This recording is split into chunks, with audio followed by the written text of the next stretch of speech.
Hello, I'm Lieutenant Jones, and welcome to our final episode of Battle Strats, titled Welcome to the Guild. That's right, today we're going to be diving in the final key towards building a great team, the guild mentality that fosters camaraderie and winning team dynamics. Our episode will focus on how in both the gaming and Navy community, team members form deep bonds as they work together toward common goals. With us to discuss what their team guilds actually look like, and to give us an inside look at what it feels like when they actually play together under one roof, are three members of the Evil Geniuses, Tarek, Ethan, and Breezy. How are you guys doing? Doing good. I'm doing good. Thank you guys for joining us yet again for another episode of Battle Strats. Thanks for having us. Absolutely. So let's just hop right into it. Ethan, first questions for you here. What kind of relationships have you formed since joining the Evil Geniuses? The first relationships were probably with my direct teammates, so us five, and then probably my coach. After that, it's just all the staff, since they help us while we're traveling, and pretty much with anything we need, we talk directly to them, so they're all a really big help. Breezy, talking to that a little bit, what kind of impact do the long days of training have on your team dynamics? I mean, do you think that they strain your relationships, or do they just help solidify your bonds? I think the time you spend together just strengthens our bond. I mean, I think it's a little different for like the newer. I think it's better for the newer guys coming in when you get to see each other and travel together. But I mean, yeah, for Ethan and I and Cirque, we've been together for I think 3 years now. So for us, we're not really. Our friendships go beyond the game, so I think that's why it's so we work so well together in the team environment and outside of the game. Yeah, that outside of the game portion, I think that's important to bring up too. Tarek, what is your team dynamic when you're not in the game and you guys are all just hanging out? Do you guys actually do things together outside of just practicing and playing?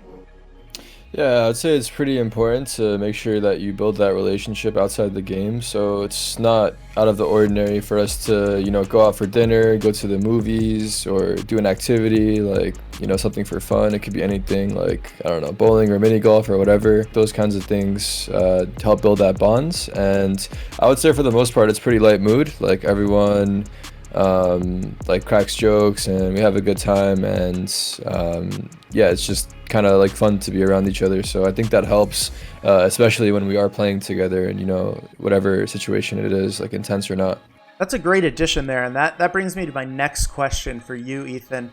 Those bonds that you guys build outside of the game, how much effect do those have on your actual gameplay? I think there's a great effect on if you have good chemistry outside a game. I think it definitely translates in game.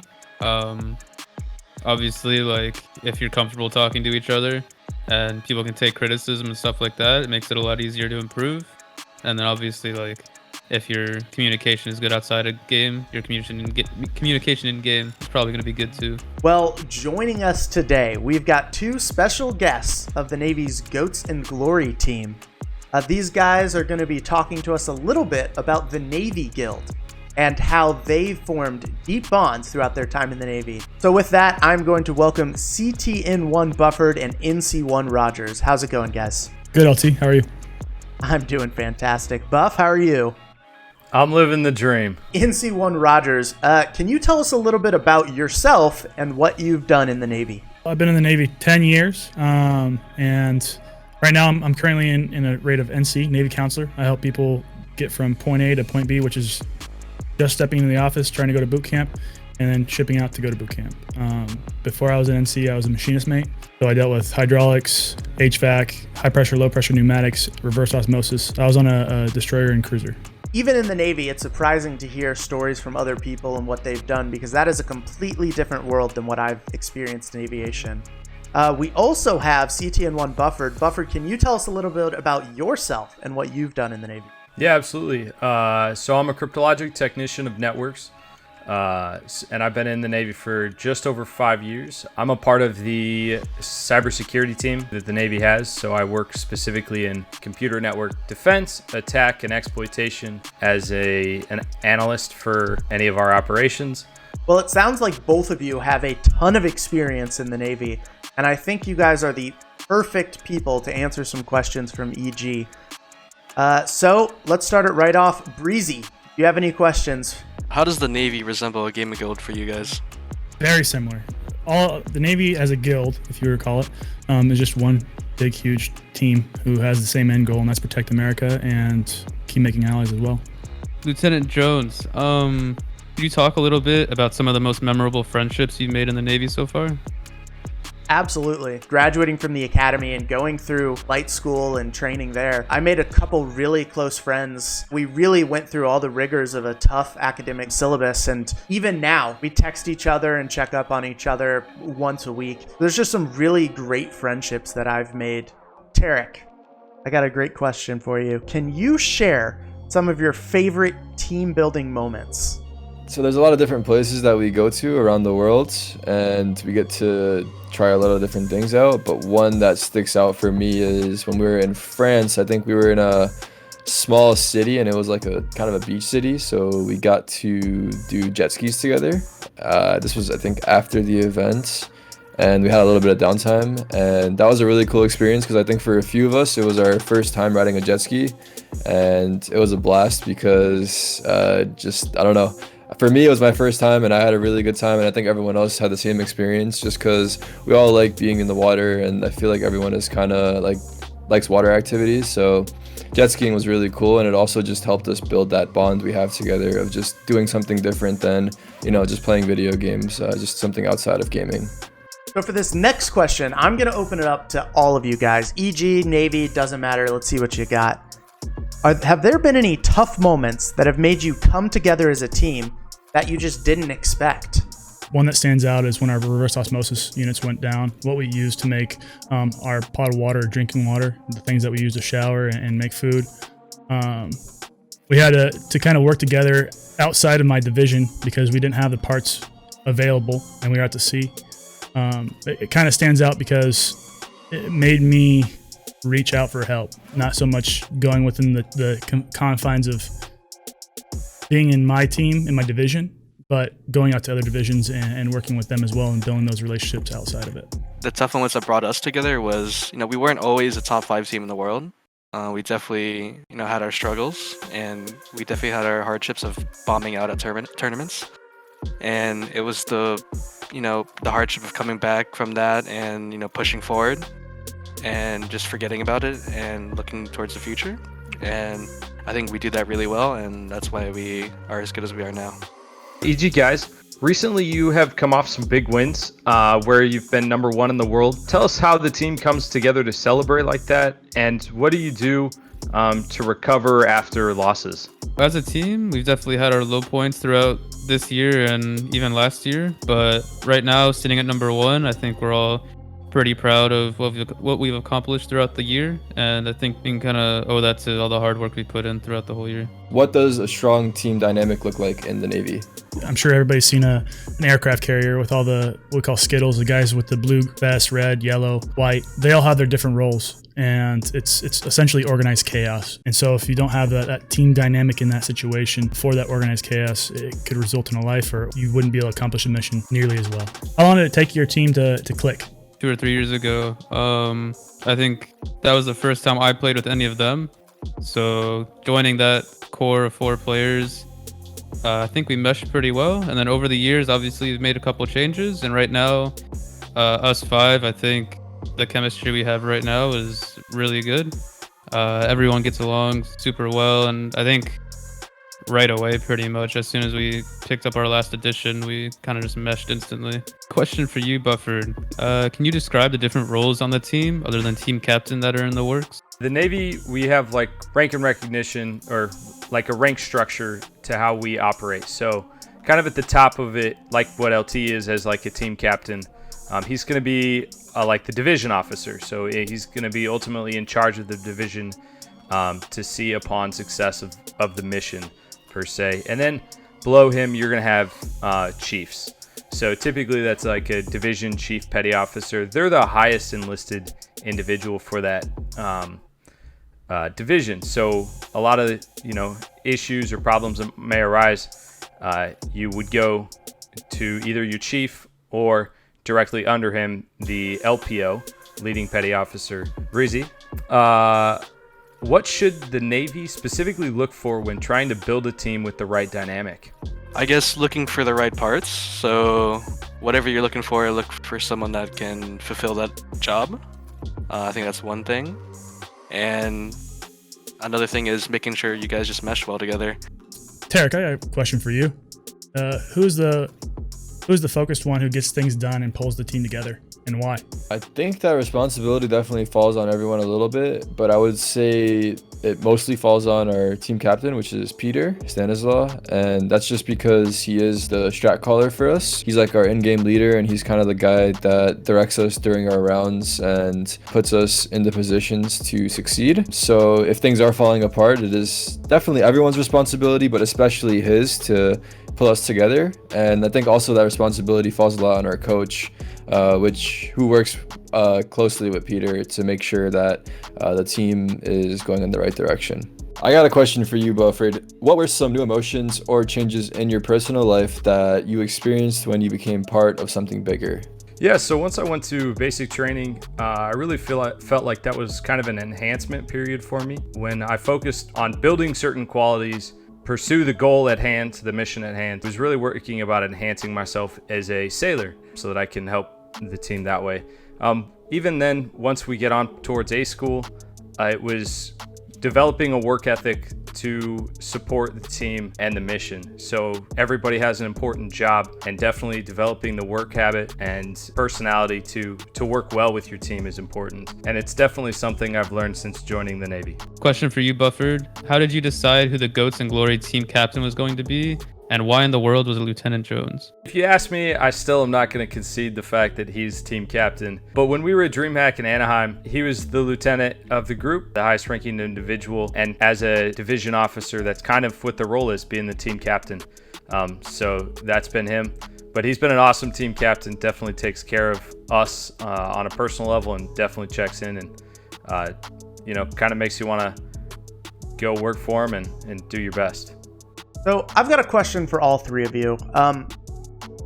Before you join a team, a lot of your early life, you're playing video games, and yeah, you might be playing with some random people online, but for the most part, you're really counting on and depending on yourself.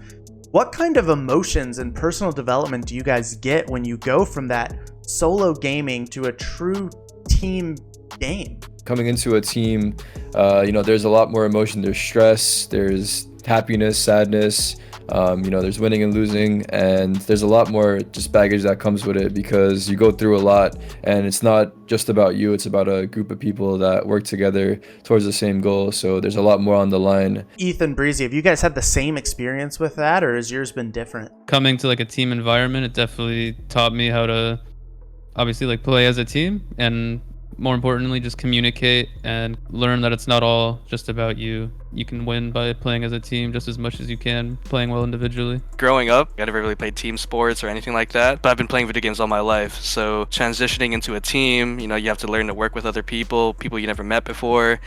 And sometimes those teams don't work out. You have to get them replaced. So it's a whole new thing I had to learn. And as time went on, it got better.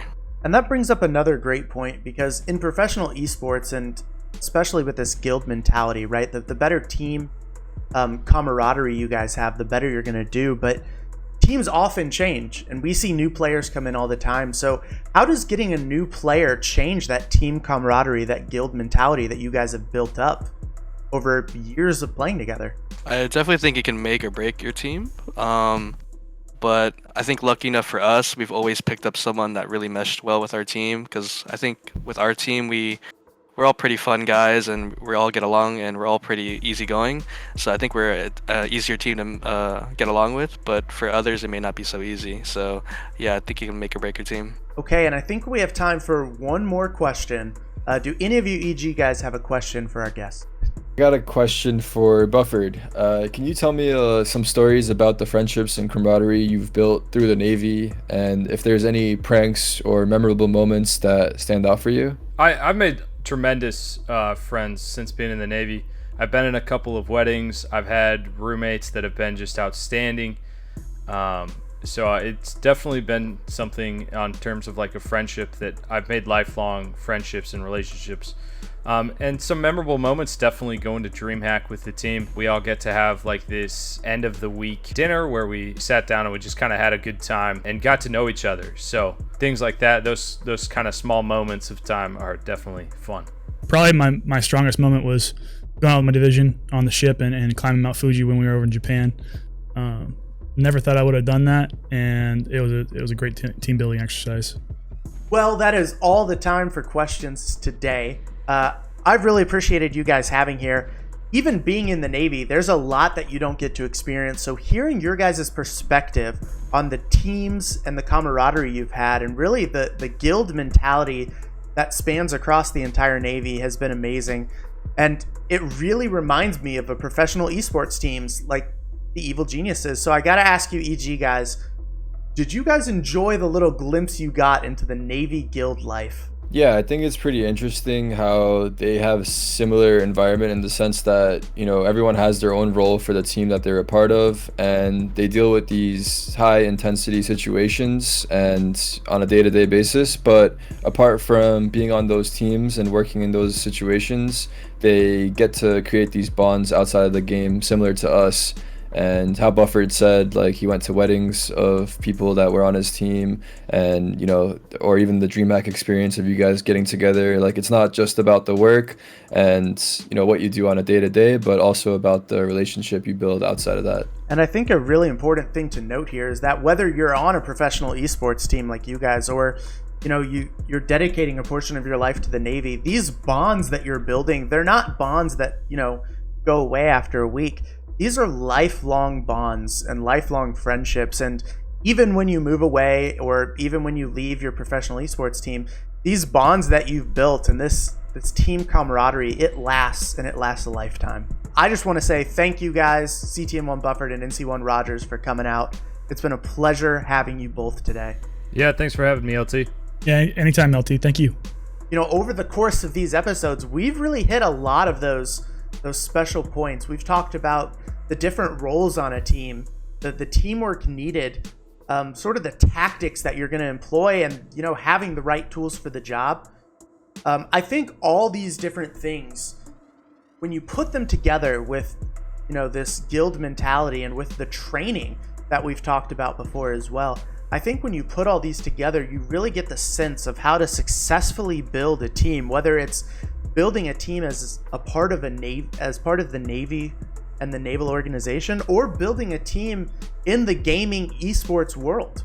I've definitely learned a lot through this series, and, you know, I'm just interested to see, what have you guys been able to take away from this entire series? Coming into this beforehand, I didn't really know too much about the Navy, so I really got to learn a lot about just the different divisions, the different roles, the different teams, how you guys have to deal with high intense pressure situations, how you guys have like similar structures to your teams, and how everyone has a role and a job, and how you have a hierarchy, and how there's a lot that I learned. Like, for example, the team, I forget the exact name of it, but the one that does the performances out of the plane, that one was really interesting for me. Maybe you could remind me the name, Lieutenant Jones? Yeah, they were the Leapfrogs. Yeah, the Leapfrogs. So that one for me was really cool. I didn't even know about that division, and I even said when we were talking to them how it'd be really awesome to see them at an esports event.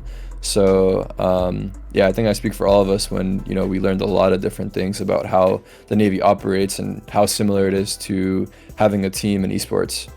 Well, once again, I just want to thank the three of you for coming out. You've been here every episode, hanging out, answering our questions, and asking some of your own. So special thanks to you guys, Tarek, Ethan, Breezy. It has been a pleasure having you with us. Thanks for having us. Very Thanks insightful. for having us, yeah. We learned a lot. And yeah, it was overall a cool experience. And I want to thank you, the viewer, for watching Battle Strats. Though this is our last episode, you can check out the previous 5 episodes at Navy.com.